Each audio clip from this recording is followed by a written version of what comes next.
সুদীৰ্ঘ দিন গুৱাহাটী সমষ্টি বিজেপিৰ দখলত আছে।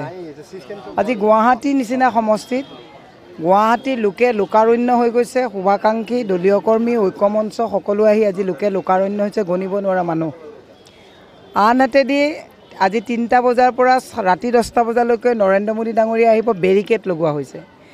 বেৰিকেডৰ বাহিৰত জনসাধাৰণক ৰাখি তেওঁ বেৰিকেডৰ ভিতৰত নিজক যিটো প্ৰতিচ্ছবি প্ৰতিফলিত কৰিব বিচাৰে, ৰাইজে তেনে ৰাজনীতিৰ নেতা বিচৰা নাই।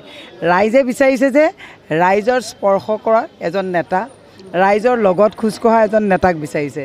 বেৰিকেডৰ বাহিৰত জনসাধাৰণক ৰাখি অকলে টাটা বাই বাই দিয়া নেতা এজনক বিদায় দিব বিচাৰিছে। তাৰেই বহিঃপ্ৰকাশ হিচাপে আজি হাজাৰ হাজাৰ মানুহ গুৱাহাটীৰ মাজমজিয়াত আমাৰ ৰেলীত আহিছে। মোৰ বিশ্বাস মানুহে এটা মুক্ত ৰাজনৈতিক পৰিৱেশৰ বিচাৰিছে য'ত বেৰিকেড নাথাকিব।